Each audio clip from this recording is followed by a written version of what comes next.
Smith, here's the voice of the Cougs, Matt Chazanow. Back here live at Zeppo's. It is that time of the year. Coach, it's great to join you here at Zeppo's. Throw a headset on you. We'll do it once a week now for the next, for the rest of league play. How about it? It's exciting, exciting time of year. Heck yeah. And you're off a huge win over UCLA. Congratulations, your first Pac win. No doubt, absolutely. Yeah, no. Round of applause here at Zeppo's. Well deserved. Overtime win, exciting game. Yeah. Big Not much more to say, for sure. You played a great second half against the Bruins, didn't you? Yeah, no, I thought we finally kind of clicked offensively. We've been playing really hard in league, and I think we're really amped up and really kind of anxious and excited, and finally we settled in. I mean, we didn't think it could get any worse, and I looked at halftime. It was 5 for 24 the first half. We were still in the game. Yeah.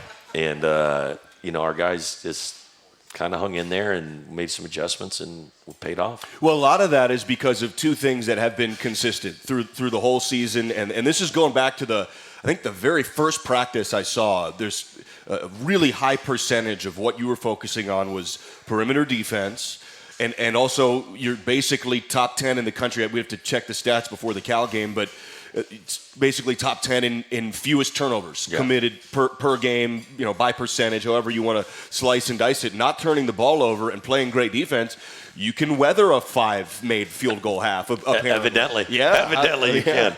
No doubt. I mean, we always say you achieve what you emphasize, and from day one, actually, from the first media, from the first press conference, was we're going to defend, rebound, take care of the ball. We have to get that to an acceptable level so you can compete, and it's really how hard you can play every night. Otherwise, you're at the whims of whether you're going to shoot the ball well every night, and that's hard to do. How do you set that up? So you get here, you try to, first of all, you've got to, and we'll go through who's on your staff with you, as this is our first show here at Zeppo's.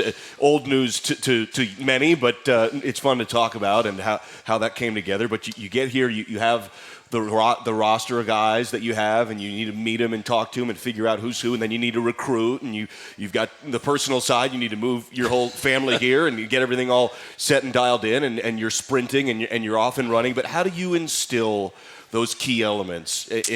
Culture is such a buzzword, but you're talking about getting guys to play their hardest every game. You just start from day one. Literally, it's on the fly, and I think we had 8 guys in there, and I said we only had maybe 8.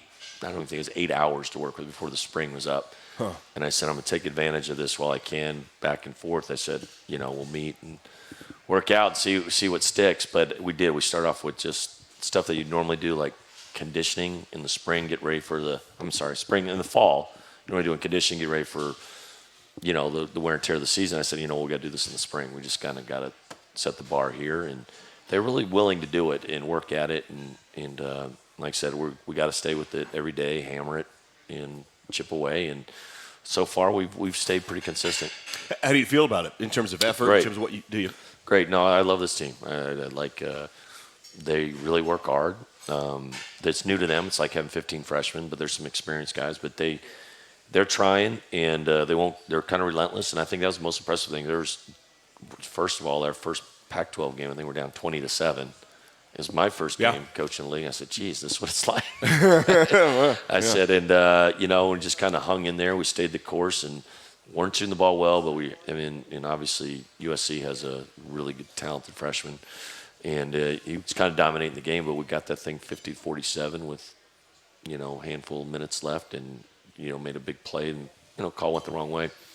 But that was a good, character builder there, I think. And then we'll really tested Saturday if you can make that turnaround and come back and compete the same way. And we were. Our energy, you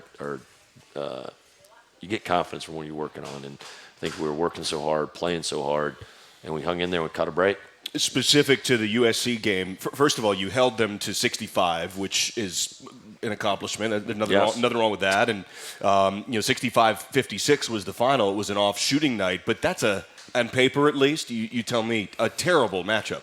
I mean, in terms of, that's a really hard matchup for anybody, but also for the Cougs this year to do what you did and hold them to 65 is pretty darn good, and makes you. But you can pull a lot of real good things out of that. No, they're like I said. I think the one kid will we won't see him again Okongwu, yeah.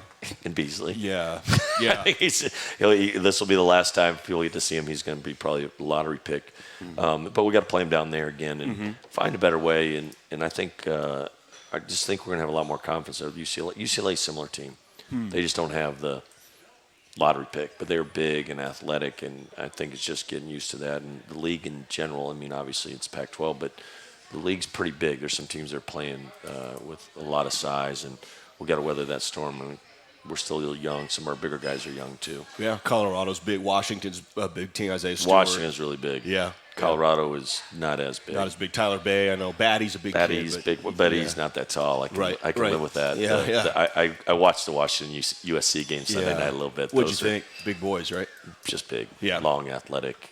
They really brought it, and it's hard. SC was on the road probably since Wednesday. Yeah. Had to stay through Sunday. So I want to go through and talk about how you met those on your staff. Sure. And I know that we've got some in attendance here, at least one. But let's start with let's see. Who do you want to start with? You tell me. All right, you're running this show. All right, let's start with Jim Shaw. Jim Shaw. Who's Jim Shaw, and how did you meet him? And let's go back a little bit. How'd you meet? This could be a while back now. Anyone knows Jim? We do have to take a few breaks. No, good. Yeah. No, Jim is a long friend and mentor almost, in the sense that he's a little older and been a guy that's always helped me in the business. When I was young, he went from Montana State to Portland as an assistant. Okay. Worked for Rob Chavez, and he really tried to get me on staff up there. And I was like I think I was graduate manager at University of San Diego. Oh, really? Okay. And Jim and Randy Bennett are the same age, and they're really good friends. And so that relationship kind of started there. And we've just always talked basketball and got a lot of respect. He worked for Ralph Miller at Oregon State. And then kind of we're still bobbing around an assistant.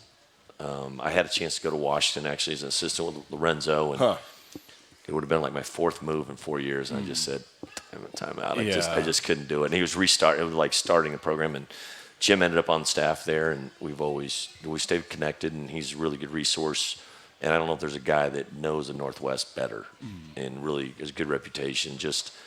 I call him Country Jim a lot because he's from Chimacum, but he's just got a really wholesome way about him, and he's an unbelievable worker, a really good basketball coach. And if you ever really research how much all he does is win. It's incredible, actually. I did. Yeah, the he's either really lucky or really good. I don't care which. Everywhere he's gone, he's won Division II, national championships, right? Like not quite, but he's a Final Four in the program. He's been number one in the country twice as a head coach. I don't know. I think he's been. I don't want to cheat him, but I want to say he's been 15 NCAA tournaments. He'll tell you there. Yeah. Whatever. He's won 5 Pac-12 championships. When he's at Washington as either conference championships or regular season tournament. And, Pac-10 title with Gary Payton. When he's at Oregon State. I mean, he was on staff at Portland the only time in the last 25 years they've been in the NCAA tournament. Montana State, the only time they've been in the NCAA tournament. Was 4 years at Oregon, Oregon. I think he was Eduardo Nájera, Oklahoma, too. Yes. I had a great run. They had with Kelvin Sampson. Yeah. They hadn't won an NCAA tournament game till he got there or whatever, and they went to a Final Four. So amazing. Like I said, he's either good or lucky. I don't care. Either way. I don't care. I don't care. He just knows how to win. All right. So Jim, you bring on he was a sitting head coach. Yeah, sitting head coach, and just lucky to have him, and someone that knows the area so well. And he always, I've known him really well. He's always up for a challenge professionally. He's not afraid. He's scared. And it's nice to have someone that's been in this fight up here in the Northwest in the Pac-12, and it's helpful. He's a good guide. And we'll probably talk about Derek next, who's also has experience at high major. As a player, won it all. Yeah, he did win a national championship with North Carolina, Yep. and was a graduate in '93. He was a McDonald's All-American. He's most famous as a player for being next to Chris Webber when Chris Webber trapped him, called the timeout that he didn't have. And how did you meet Coach Phelps? You know what? When I got the Columbia job, one of the big boosters there was a Carolina guy and Columbia guy, and he kind of introduced us, and didn't really know him. I was impressed by him. And obviously he's from New York City, and I was at Columbia, and really had a good way about him playing for Dean Smith. Same idea. Jim worked for Ralph Miller. This guy played for Dean Smith. and we didn't hire him at first. You know, he just kind of get in the business. He's at Fordham. They went to Monmouth, and then I had an opening on my staff, and he wanted to get back to living in the city. And he did, and he's just been a great sidekick as far as just he's got a really calming presence. Really understands winning. He's never too high, never too low. He probably doesn't get enough credit for what he's done, but he's really good with our great mentor for our student athletes, and he's been through it. And we won a national championship. I mean, I always say to our guys, I'm like, hey, I know I was a heck of a player. I was played Division III, but Coach Fells probably could help out a lot. He played 13 years professionally, so he's got a lot of experience. Tons of credibility, but in full fairness, I read you shot 50% from three your senior year at Hamilton. This is accurate. Yeah, 50%? 50%. I had 2 All-American posts. There you go. It's similar, probably the point guard's job at USC. It would be similar, like Philly in there, double but team. Still making 1 and 2s. That's a good number. Yeah, no, I shot about 2 a game. That was a beautiful. Didn't shoot a lot, but made them when I need them, I guess. That's great. And Derek played forever abroad. He played like 10, 12 years in different cities. Yeah, abroad. and mostly in Europe. He's still known as the general in Germany. Is that right? Yeah, they still call him that. There, I think that Alba, there's like a sign or a picture of him there. So he's still, and that's also kind of with Columbia and San Francisco. Those are cosmopolitan areas that really appealed to international European players. Huh.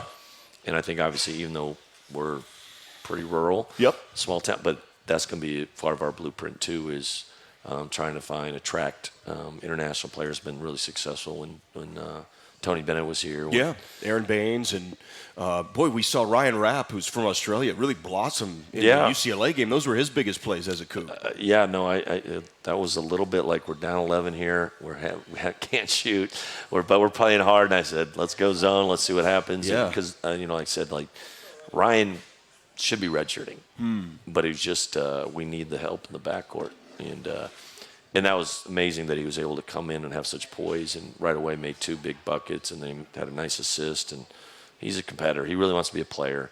He's only half Australian. He's born in the U.S. Oh, okay. He claims Australia, but he was born in California, but he really is an Aussie. He might have 2 passports. Okay. But we'll let him have it. But no, he's just got a really great attitude about super long. Oh, he's really long. I think he's grown. Yeah, I know he has. He was about 6'3". Now he's like 6'5", and it's I want him to stop stretching out. Like we need some strength. So, but he played great. So John Andrzejczyk is your third assistant. He's from Columbia. This connection is a little more obvious, I think. Right? Yeah, this one is. I don't know if you've ever read the book, 10,000 Hours or whatever. Yeah, with Malcolm Gladwell. Yeah, whatever. One of those talent coach. Oh, okay, no. Well, this guy was. He came in as a student assistant / manager, and graduated from Columbia in I think it was 2.5 or 3 years. Wow. So, and I never saw him go to class. 2.5 degree. He has a degree in philosophy from Columbia in 2.5 years. Yeah, he was pretty bright, and literally he would do all-nighters in our office, like breaking down film, whatever I needed, he did, and he was really responsible for a lot of our data collection and what we do in our analytics. And also, he's also a very talented brain there, and he'd actually come up with some other things and tweaks and turns and make some, good rationale of things that we could do. And he really helped us and really passionate about being good at the business. And he's had a lot of experiences for a young guy. So I said, he came with us to San Francisco. He worked at Johns Hopkins. He was at Dartmouth.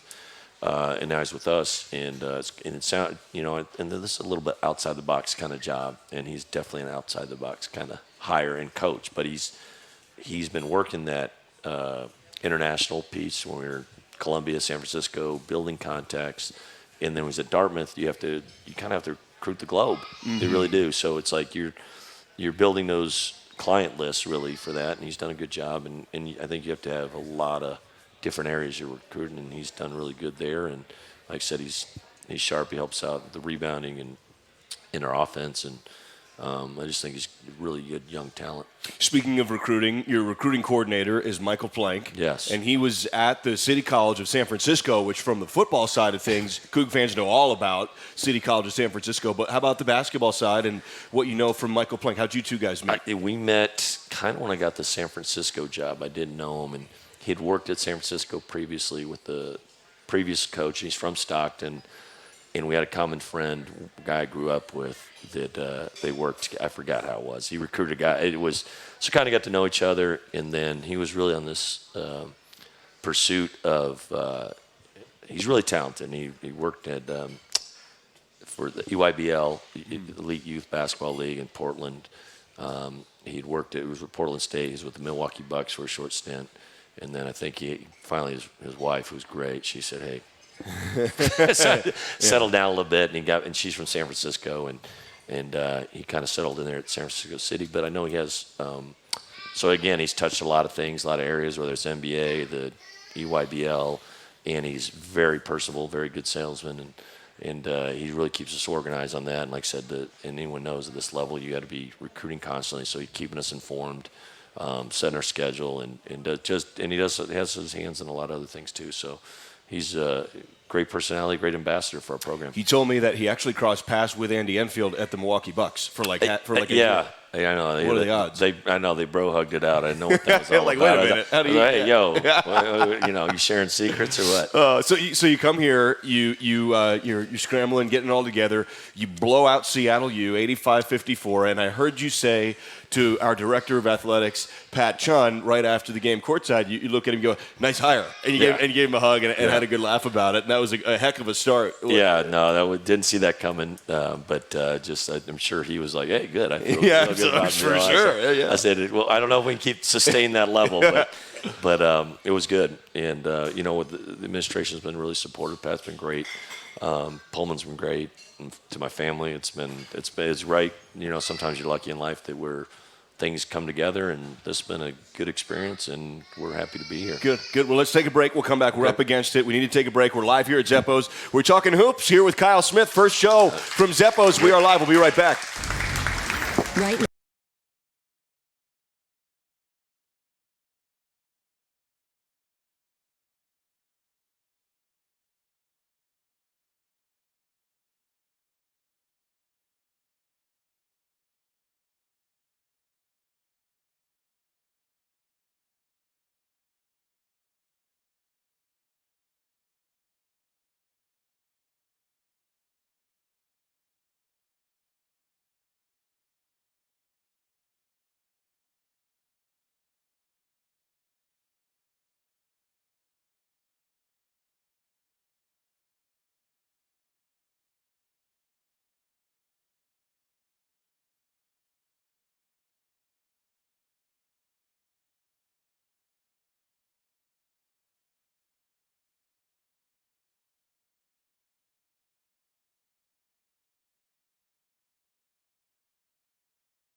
Cougar Coaches Show. Now on the break, a go-ahead hammer. Live from Zeppo's with Cougar head coach Kyle Smith, here's the voice of the Cougs, Matt Chesina. We're back here live at Zeppo's. It's that time of the week, Tuesday, 6 o'clock. We'll talk hoops here with Coach Smith. Now, Coach, I've got some Twitter questions for you. These are rapid fire, Sure. not organized. I haven't had a ton of time to vet them, so let her rip. We'll let them fly. So Jennifer Delzer, who's a frequent contributor here. Nice. She wants to know, how quickly did you notice Tony Miller's abilities, and did he surprise you? You know what? We recruited him in San Francisco. Oh, okay. And So when you he knew him left. from before. So Okay. I knew him before, and he's an analytics guy that, in the sense that he averaged 20 a game in Division II, and what he can, that usually translates. Period. Even though you'd be like, oh, Division II to Pac-12, like, he does. He does some stuff. So with that, and then when he got hurt when he got on campus. Here. Yep, and he was out for about a month. So I thought it was a little slow roll, but and then he's just a quick, athletic, long guy that he's gotten better and better, and he's confident.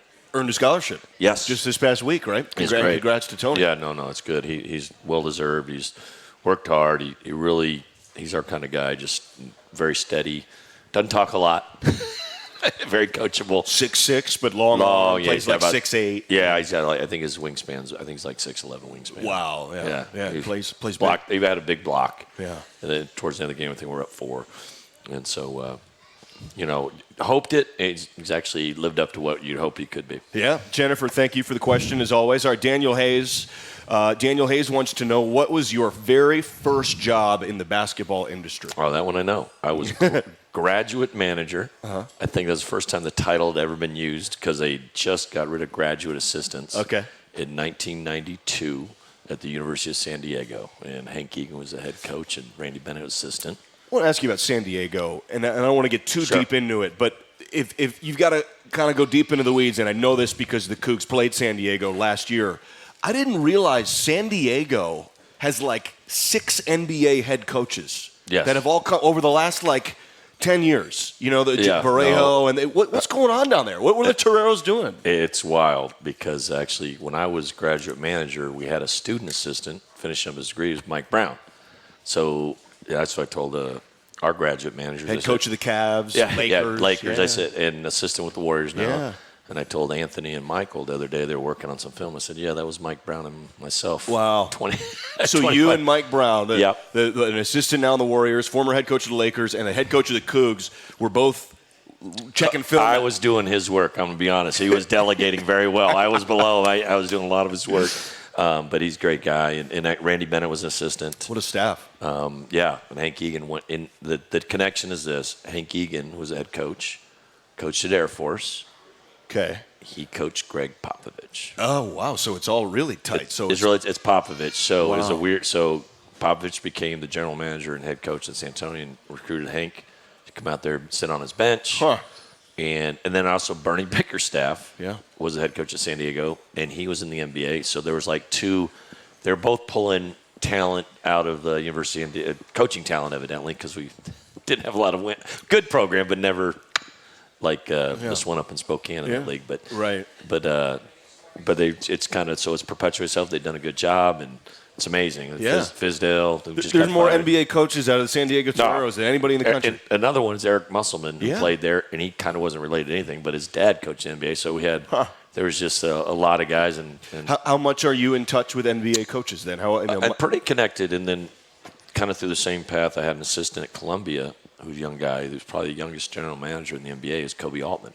Oh, yeah. So his first coaching job was with me at Columbia, and I got him in, and he said he was really talented. I said, you could be a head coach.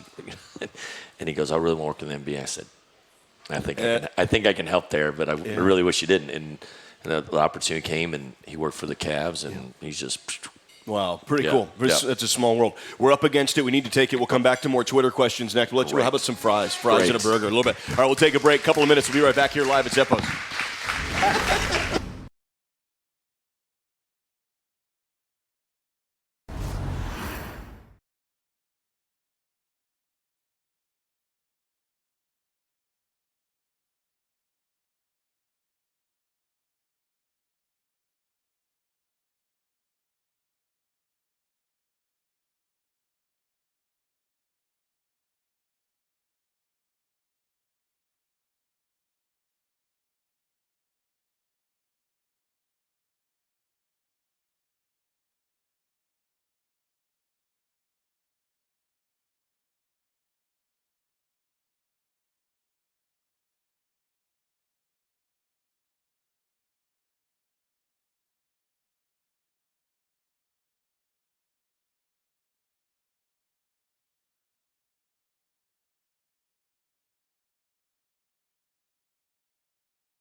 Sports Network from Learfield IMG College. Catch, drop, step, hammer time. Now, back to Zeppos. Back here at Zeppos, it is that time of the week. We're talking hoops here with Coach Kyle Smith, our first coaches show of the basketball season. And we've got a write-in question here from Dan, who's such a great Coug, and he's always here at Zeppos with us.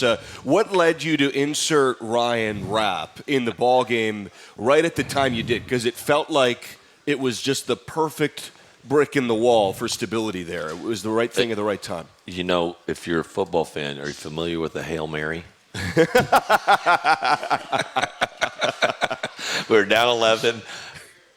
We couldn't make any shots, and I was like, and Ryan had been practicing really well, and he's only a freshman, like I said, and I'm like, you don't want to put a guy in this position where he can't succeed, and I see Derek out there. There's like a couple of people like, I knew when Coach. Was Coach Phelps a little skeptical? Was he going? I don't know, but I just know when Coach Shaw said we should try Ryan. Oh, I lost. Oh, you're okay. We just popped a little bit. You're okay. He said, well, we should try Ryan. I said, really? I said, all right, let's do it. And he's ready. He's up. So was this the pre-coaches huddle? Because everybody would love to mic up the pre-huddle coaches huddle, the coaches huddle before the team huddle. So you and Coach Shaw and Coach Phelps are going, hey, you want to do rap? Well, I don't know about rap. Well, you want to do rap? I don't know. I was like, it was just funny. I was like, all right, it's rap time. And we had a player like this at San Francisco a little bit who was left-handed. Okay. And he was a stretch four, and it was kind of like if the team was really packing it in. I never did this. I want to do it just like a baseball manager. I want to go like a little go to the bullpen, tap the right arm. It really was. It's Ramu writing in it. It's Ramu time. Kind of same thing. It's like Ramu time, and by that time, the people are off the scout. He slip them in there, and he just kind of crank up a little lefty set shot and might separate the game. But Ryan was more than that in that game. He was really a player. So I got a weird question for you. I'd heard, and this may not be true, and I may be misattributing this, but maybe you've got some thought on it. Homer Drew, at the old Valparaiso coach, said his dream team, this was when Bryce Drew hit the shot against Mississippi, his dream team, and meanwhile Bryce wasn't this, but his dream team was all lefties. Oh, goodness. He said it would flip the court. He said it would like flip the side of the court. Derek Phelps is a lefty. He's like, yep, that's exactly right. Yeah, lefty. Is there anything to that? You know what's crazy? Because I said this the other day. We were looking at point guards. We're looking, and I was like, I can't do another lefty point guard. No, it really messes your mind up because, like, you're trying to set something. Like, we have CJ who's a lefty. Right. Jalen's a lefty. Yeah. And honestly, I'm so used to running, like, our sets, like, on one side of the floor, and they're like, oh, wait a second. Okay, if it's just a lefty point guard, you could start everything on that side. And then they're like, oh, but we want to get CJ coming to a strong hand. I think he's right. If you had five lefties, game over. That's what he said. Game over. You'd run all your sets to the right block with your left. But what about being ambidextrous? And you know what? The other thing is most lefties are much better with the right hand. Interesting, because they've worked. I think the world's right-handed. Huh. Whether you'll find a lot of them, they can finish with the right hand. They're just. A lot of them are bred to hit a golf ball. With the right hand because there's right-handed clubs or baseball. They don't know when they're young, so I think there's something to that. And a lot of good players, I find, are usually like even righties or whatever. They do like they'll write with their right hand but shoot with their left. They're an ambidextrous quality to them. Interesting. Phelps is not one. He's all left. Hard left. That's what he says. He's all left. As is Jalen Shedd. All left. Hard left. All left. It's fun. All right. Hey, Tony Thompson, Jack's son, Tony. He wants to know. He MCs I think you must have met him at know Banyans. Tony. Yep. He asks, are you okay with the nickname that he seems to have given you at the Chalk Talk, the Orchestrator of Basketball Data? That's fine. It's a little hard to spit out. Very Tony thing. Yeah, go for it, Tony. There you go. I'm looking for something. I've tried really hard. When I was at Columbia, I would go with the Madman of Manhattan. It didn't stick. I didn't. It didn't stick. Did you give yourself that? It was me. I was like, so I might be stuck here forever. That's great. I was like, there's the Wizard of Weston, and then there's the Madman of Manhattan. I was trying. I love it. All right, Tony, thanks for that. Tim Watts wants to know about what's going on with Deron Henson. Deron hasn't played much this year. He played like a couple minutes first game. What's going on with Deron? You know what? It's kind of a crazy thing. Is that he's a good player. We have, I think, 6 guys that play the same position. Right. And he's one of our best shooters. And it's tough. You got Jazz, kind of a combo forward. CJ's a combo forward. DJ's a combo forward. Right. Tony's a fort. Right. I looked. We had three guys. We had three foremen in double figures last game, and it's hard. I challenge any coach to do that. Right. So a little bit, and it's not one of the things where you can kind of split the baby a little bit. It's like Duran's and he's had a great attitude about it. He helps us in practice, and there could be a situation where he's needed because he has he's got a trick. He can really. And I look at our stats. It's like, yeah, coach, why don't you play him if he can shoot? Right. But just kind of the odd man out. Yeah. Thank you for that question, Tim. We got a write-in question here. Is there something in particular that Noah? It's a good question. I'm reading this for the first time. Me too. Is there something in particular that Noah Williams does that seems to draw a little extra scrutiny from the refs? P.S. We love Williams. I love him too. Does he draw a little extra? I described him today, and you had to be older. Remember, I said it's kind of like Danny Ainge was with the Celtics. You love him on your team, and he's kind of the pest. He gets under the guy's skin. He probably says a few things, but he's fearless, and he really competes.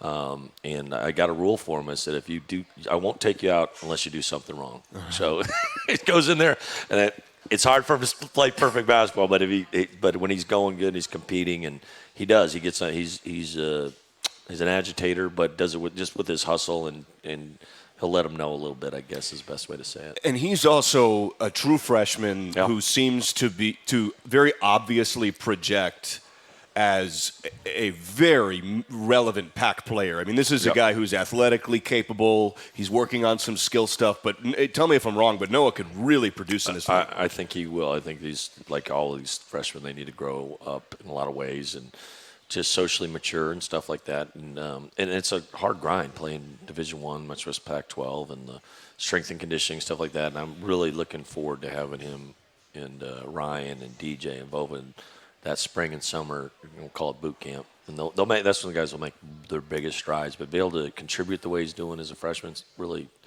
more than even we probably expected. We'll get back to the Twitter questions in just a moment. For the world's most refreshing beer, 21 means 21. Celebrate responsibly with Coors Light. Coors Brewing Company, Golden, Colorado. We're live here at Zeppo's. We're up against it. We'll take a break, and we'll be back here live with Coach Smith next. Spokane International.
US Bank Cougar Coaches Show on the Washington State Sports Network from Learfield IMG College. Put your trust in a bank that's been focused on serving the people and businesses in Washington and all across the country since 1863. That's US Bank, equal housing lender, member FDIC. With Coach Smith, here's Matt Chazanow. Back here live at Zeppo's. It is the Kyle Smith Show. We are talking hoops here before we head to the Bay Area. We should talk a little bit of Cal Stanford after we get through the final couple Twitter questions. At least we've got in for now. Some more may trickle in here as we go through the show. Brent asks, and this is a little bit, I think this is kind of a two-part deal here. Do you think you'll utilize the zone, which he says worked against UCLA, against the conference's other athletic big men? Is that something you think you'll go to? And can the zone realistically help offset any size disadvantages that we may have in the front court? How do you feel about the way the zone? Actually, it plays to our size advantage in the backcourt. Because you're so long. Yeah, you put Ryan and Noah out there, it takes up a lot of space. They're both 6'4.5", 6'5", with really big wingspan. So tell him. I will. Yeah, we are. Tell him that it actually helps us play bigger. And they're both really good rebounding guards, and both freshmen. But I think it's we got to have a different, especially getting into January, February. Teams get used to how you're playing, and giving people a different pitch, a different look will help us. And obviously we had success with it. So yeah. Like every other coach, you can stick with it. Try that one again. How do you feel? Some coaches feel really strongly one way or another. For instance, Mike Hopkins or Jim Boeheim swear by the 2-3 zone and try to never deviate from it. Some coaches feel like almost like a point of pride, like they won't play zone. That's not in the spirit of the deal. How do you feel about it? Whatever we have to do to win is a high priority. My comfort zone is definitely man-to-man, but there's certain, every team's flawed a little bit, and how do you maximize your talent? And sometimes you'd like to have two-way players, guys that can guard and are good offensively. At this level, if they are really elite defensively and really good offensive players, they're called pros. Right. Said it last time, but we have some good, especially when you're young, it's hard to guard man-to-man. So it's hard to sustain it 30 minutes a game. So if you have a really good shooter, a really good offensive player, the talent, then maybe zone's your best chance. And it just could take one guy like Vova. We're trying to get some different looks for him defensively. It doesn't make sense for him to be showing on balls 35 feet away from the basket. So either zone or changing our ball screen coverage with him is going to help him get on the floor and help us. How was practice today? How's Vova been? He played some key minutes against USC, played 9 minutes. He's 7'2". You bring him off the bus in layup lines, everyone's going to go, well, Coach, you got the biggest guy in the gym, biggest guy in the country right now, just about. No, yeah, he's doing well. It's a tricky process with I call them the dinosaurs, the elephants. They're big. And just the conditioning and be able to do it. And there's certain situations where certain matchups are really tough to get him out there, and certain matchups you need him. And like I said, he played really well at times down in Cayman's when we had Nebraska and got on the glass. And he's been doing well in practice. And I have we have a little rotation right now, but there's certain matchups I got to be confident. And against Cal, they're big. They have a big 7-foot freshman. They're both European. He's a German. The guy that we recruited a little bit, and I'm like watching him like. They're playing him 14 minutes a game, and I feel Vova could do that. He could do everything he's doing. So we'll have him ready, and it's a tough position. Anytime you're in and out of games, you don't know really what it is. But he's handled it well, and he's working hard, and he's getting better. Feels like a freshman class that's really being it's really developing well. DJ Rodman has played some prominent minutes in key games. Noah Williams, very obviously, has played big minutes. Ryan Rapp just had a couple of key buckets in a win over UCLA as a true freshman.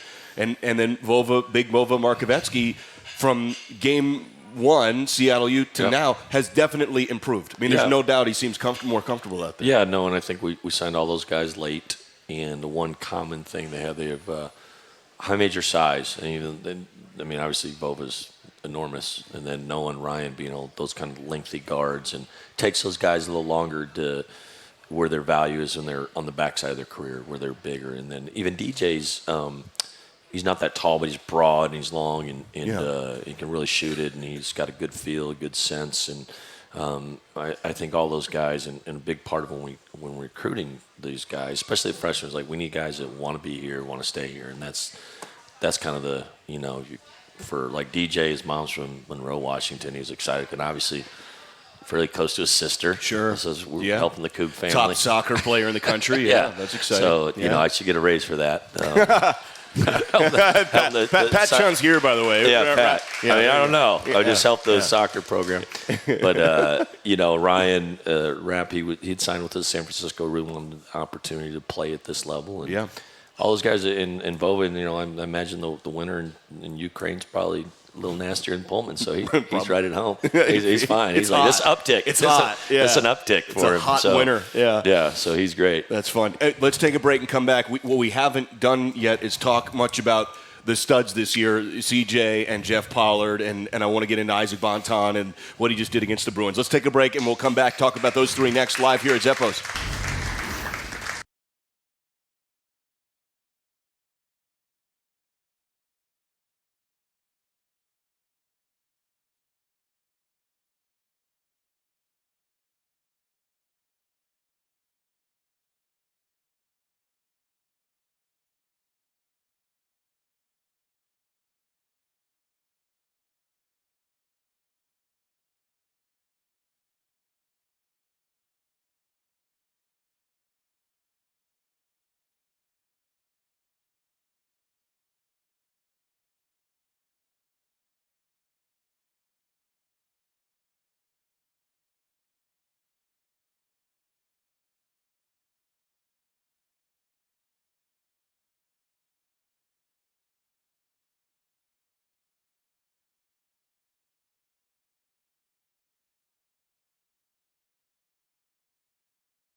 The U.S. Bank Cougar Coaches Show. Now on the break, a go-ahead hammer. Live from Zeppos with Cougar head coach Kyle Smith, here's the voice of the Cougs, Matt Chesanow. Back here live at Zeppos, we are talking ball here with Kyle Smith, the head coach of the Cougs, as we are live here. First basketball show of the year. Cougs take on Cal and Stanford this week. Team will travel tomorrow, and this question is particularly appropriate for where we're going to go with this. This question is, has Jeff Pollard ever played hockey? It looks like he has because his face has got a big shiner on his left eye.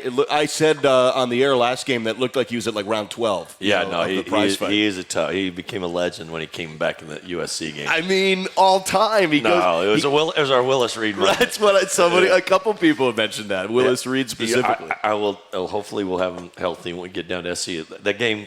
I mean, Jeff's been really important for us, and I'm not aware if he's played hockey, but right. he's willing. He'd be a good goalie. He'd be a big hockey player. Yeah, boy. He's in Utah, I'd say probably not. Probably not. Probably not. Yeah. A lot of Mormon churches, a lot of basketball. A lot of basketball. A lot of Pollard basketball. I forgot. We got Nate Pollard. Father, Pollard. brother, uncle. Yeah. The whole family. Yeah, I doubt it. But they're big. Oh, yeah. He's the runt to the family. No. He's the point guard. No question. Yeah. No question. It's funny. It is fun. So, Jeff, tough as nails. And to be clear, if anybody missed it, Jeff took a shot from from a 220-pound point guard, I'm doing air quotes, from USC, middle linebacker who spun into Jeff and Jeff caught it right in the face, shoulder to the face, and dropped down and went to Pullman Regional and got an X-ray, got scanned to make sure he doesn't have a facial fracture. He didn't. Nope. They kept his uniform on, drove him back,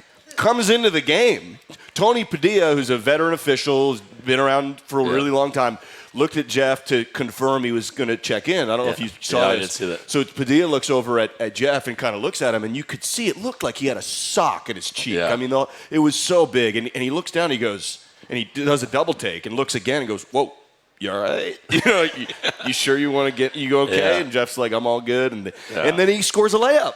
He comes in the good. ballgame, scores right away. I thought we were still in the game, had an opportunity, and he could make a three. He could do. He was. He's a senior, and he's good to go. And so that's usually it's exercise caution, worry about it, but he wants to soak it up and do everything he can to help us win. Do you think there has actually ever been? It's a fair question. Has there ever been a player to be hospitalized mid-game and come back in the game? I would argue. First that I know of. I've never heard of such. I've never. Yeah. Luckily, we're in Pullman. You can do it. Ridge, you can do it. You can do it. It's 8 minutes. I can So tell you, it's 8 minutes to Beasley. It's a logistical issue. You know in why? San Because Francisco. everything's 8 minutes. That's right. Because everything's 8 minutes from Beasley. That's true. I love it. So CJ Elliott, leading scorer, leading rebounder, leads you in steals. Maybe the steals is as impressive as the rest of it because defensively he's made such an impact. Yeah. How good has CJ been? Did he exceed your expectations? How much has he developed through this year? I think he's getting better. He's had a little rough patch shooting the ball, but he really gets it geared up for game night, and he was really, like I said, on the glass and defensively. I think he had 4 steals against UCLA and a big one late when he was in the zone. And he's just, I always have to remind myself he's only 19. Yeah. He's still pretty young, and to be doing what he's doing and without, obviously Jeff's a senior, but you'd like to have a program where he's a senior, and he's bringing some young guys along. So he's kind of, had to duke it out, changing coaches, done great. Your second leading scorer is Isaac Bonton, now high-volume shooter. He's shot a lot of shots. That's accurate. He's taking a ton of field goals. But boy, I would imagine he does 2 things you really love. One is he guards hard, right? And you've told me that, and so I know that. And then 2, he can do what he did against the Bruins late and hit big buckets and help bring you the win. Yeah, no, I think it's no secret, and anyone that's coached junior college guys, a big jump.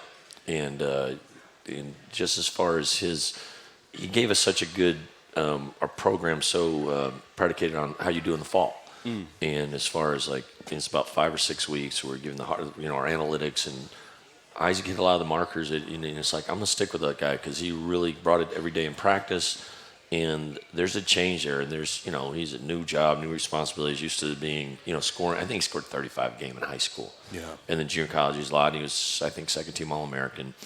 And there's I would like to think we're pretty simple, but I think there's some sophistication to us that takes a while to adjust and learn. And I just think since about Florida A&M, he's been competing more consistently each possession. I said, that's all you got to do.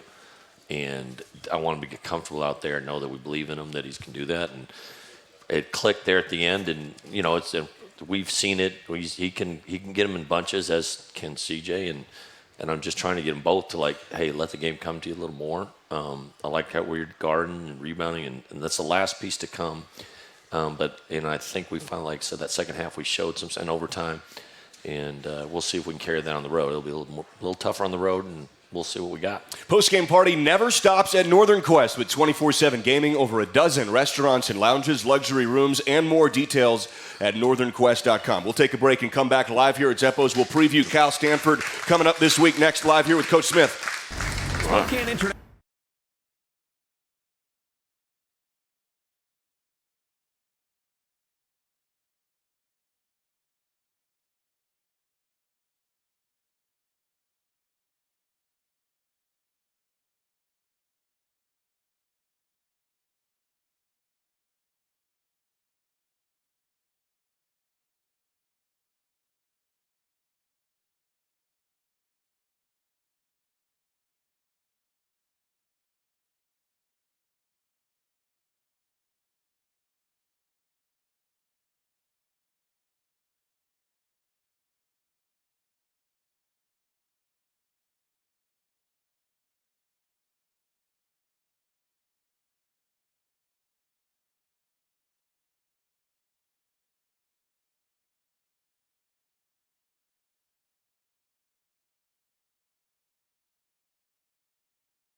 next game with the Coors Light Opponent Preview. Coors Light, the world's most refreshing beer. Back here live at Zeppo's, talking ball here with Coach Smith. It is that time of the show where we preview the opponent. Let's talk a little Cal Stanford. You've got a Thursday-Saturday split in the Bay Area. Travel tomorrow, head to Haas Pavilion Thursday night to take on a Cal team that has another first-year head coach in the league, Mark Fox, who comes to Berkeley from a team that's playing right now. He was the Georgia head coach for quite a while, Nevada and then Georgia, and now he's at the Golden Bears. What do you make of what he's been able to do with a largely returning Cal roster? He's got a couple freshmen, but a lot of guys are back.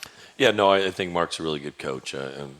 Coached against him when I was at St. Mary's as an assistant, and he was at Nevada. Yep. And does a lot of the same things. He's good with playing with big guys. And back then he had Nick Fazekas. Oh, yeah. Really Nick Fazekas was a really good player. Yeah. And he's got... Did he do Kirk Snyder? Was he Kirk Snyder? Yep. Yeah. Or Trent was, and I think he might have had Kirk too. I can't remember. He was a pro from Nevada. Very good. Yeah, we played him with, I think, they're really good.